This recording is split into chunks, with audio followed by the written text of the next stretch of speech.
Good morning. আশা করি সবাই খুব ভালো আছো। আমি ভীষণ ভালো আছি। শীতের সকাল এত আরামদায়ক জিনিস, কিন্তু এই সকালে উঠতে হয় বলেই বড় বিরক্ত লাগে। দেখো, আগের দিন ননদ এসেছিলো, আর ননদের ছোটো মেয়েটা। আজ যাবো আর এক ননদের বাড়ি, মাস্ততো ননদের বাড়ি। কোনোদিন আমার যাওয়া হয়নি ওদের বাড়িতে। আজকে বিয়ের 21 বছর পর যাবো ওর বাড়িতে। কেন যাব বলো তো? হঠাৎ বিশেষ দরকারেই যাব, নাহলে হয়তো এই যাত্রাও যাওয়া হতো না। তো কেন যাব সেটা পরেই বলবো। কেন আর কি গেলাম, এই চান টান করে রেডি হয়ে নিয়েছি, এদিকে ননদও রেডি হয়ে নিয়েছে।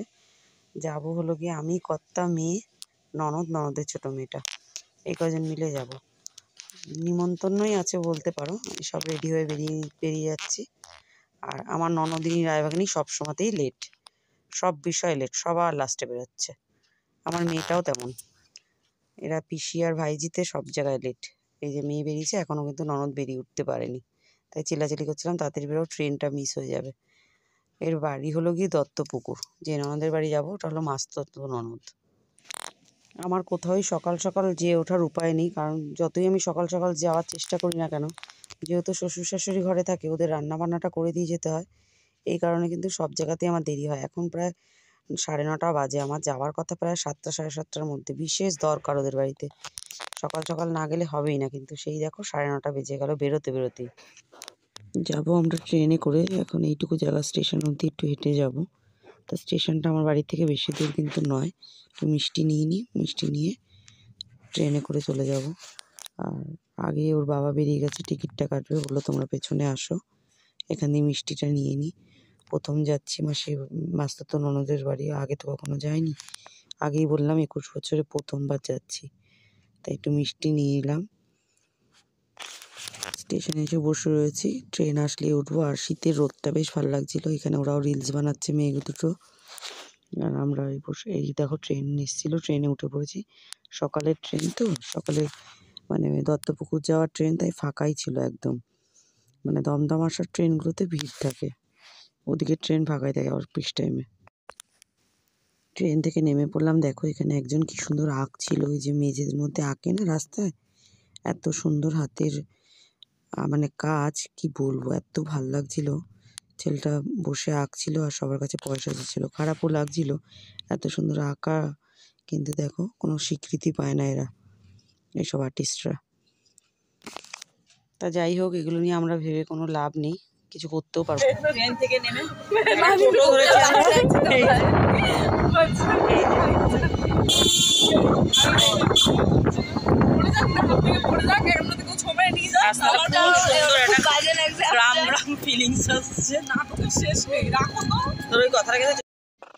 তো অবশেষে ননদের বাড়ি এসে পৌঁছালাম।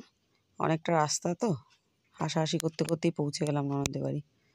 চলো এবার কাজে হাত দিতেই হবে, কারণ আমি কিন্তু বিশেষ একটা কাজেই এসেছি ওদের বাড়িতে। সেটা হলো প্রায় 30-35 জনের রান্না আমাকে করতে হবে আজকে।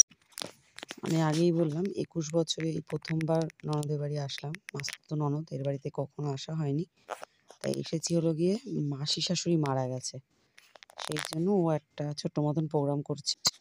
প্রোগ্রাম ঠিক না, ওই মেয়ে কাজ করেছে 4 দিনে, সেই 4 দিনের মাথায় যে লোক খাওয়াবে সেই রান্নাটা করব আমি। আর রান্নায় তো আমার কোনো অ্যালার্জি নেই কোনো দিনই, তাই রান্না করতে ভীষণই ভালোবাসি আমি। আর ওর তো ছোট্ট সংসার, 3 জনের সংসার, 30-35 জনের রান্না করাটা ওর জন্য খুব চাপের। আর এখানে দেখো কর্তাকে বসিয়ে দিয়েছিলাম আলুগুলো চিপস হবে সেটা ঘষতে। সবাই মিলে না হাতে করলে আমি একা পেরে উঠবো না।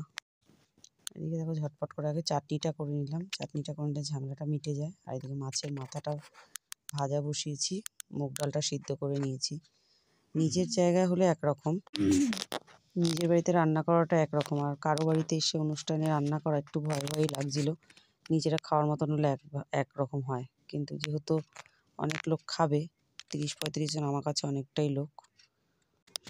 ভয়টা অ্যাকচুয়ালি রান্নায় পাচ্ছিলাম যে কে কেমন খেয়ে কার কীরকম লাগবে, সেটাই হলো ব্যাপার। আমি তো আমার মতন রান্না করব, সবারই আলাদা আলাদা একটা পদ্ধতি থাকে। তবে না, ভীষণ ভালো প্রশংসা পেয়েছিলাম রান্নার পরে। এত প্রশংসা, প্রায় 7 দিন ধরে আমার বাড়িতে ফোন এসছে। ননদ রোজ সকালবেলা ফোন করে বলতো যে রান্না এত ভালো হয়েছে, আজকে এসে বললো, কালকে ও এসে বললো। আর এদিকে দেখো ডালটাও সোমবার দেওয়া হয়ে গেছে, এবার কিন্তু মাছগুলো ভেজে নিচ্ছিলাম চোপা তেলে। আর আমি নিজেই লিস্ট করে পাঠিয়েছিলাম কোনটা কতটা কি লাগবে। ওরা সব একদম গুছিয়ে এনে রেখে দিয়েছিল, কোনো কমতি ছিল না।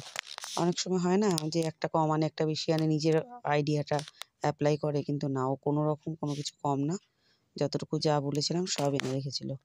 আর এখানে মনে হচ্ছে আমার বর আলু ঘষতে ঘষতে বুড়ো হয়ে যাবে, অত তাড়াতাড়ি তো পারে না, এমনি কোমরে ব্যথা, ওর কোমরটা সমস্যা, তাও বসে বসে ঘষছিল। আর এদিকে ননদ, দুই মেয়ে, আমার মেয়ে আর ভাগ্নি, এদেরকে বসিয়ে দিয়েছিলাম সবজিগুলো কাটতে। তা ওই দুটো তো পালিয়েছে, আর ননদ একা একাই কেটে যাচ্ছে লাস্ট অব্দি। আর ছোটো ভাগ্নিটা বসে বসে আমার ঘুরে ঘুরে ভিডিও করে দিচ্ছিল। আমি বলেছি জামুকে, তুই কিন্তু আমাকে একটু ভিডিও করে দিবি। ও নিজেই দায়িত্ব নিয়ে একদম যেখানে যেখানে যা যা মনে হচ্ছে করে যাচ্ছে ভিডিও।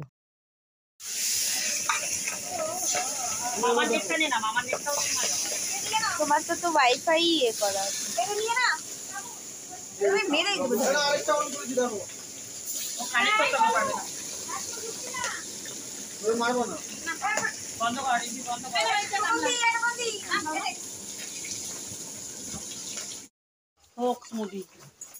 তোরা তো বড্ড বেশি বুঝিস।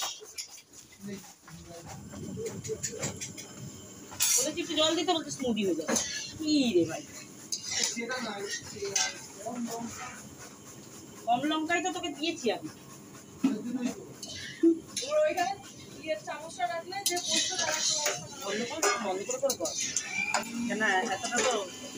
সব ফোকাস করবো। হ্যাঁ, ভালো করে ধুতে হবে তো, একদম ধুয়ে জল দিয়ে জলে ভিজিয়ে রাখো। একটু যেন নাড়া না থাকে, তাহলে কিন্তু দলা হয়ে যাবে।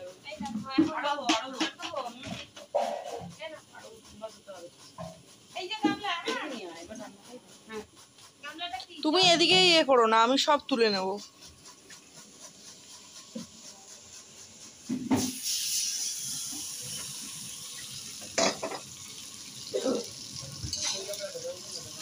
বড় করিস না, একটু কেটে কেটে করলে কি হয় আমার। এই দইয়ের ভান্ডারটা একটু কেটে দে না বাবা, উঠে যাবে। উঠছে না তো।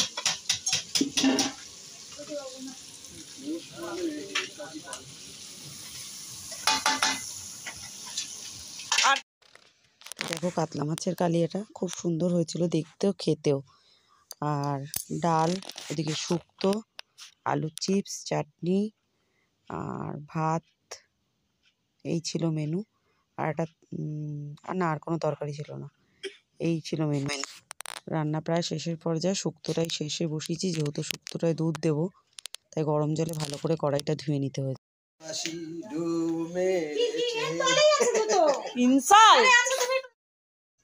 তো রান্নাবান্না শেষ, একটু বেরিয়েছি আশেপাশটা ঘুরতে, যেহেতু গ্রাম গ্রাম খুব ভালো লাগছিলো ঘুরতে। একটু ফটো টটো তুলবো, তারপর খাওয়া দাওয়া করে বাড়ি চলে যাব। তো আজকের ভিডিওটা এই অবধি, আবার দেখা হবে অন্য কোনো ভিডিওতে। ততক্ষণ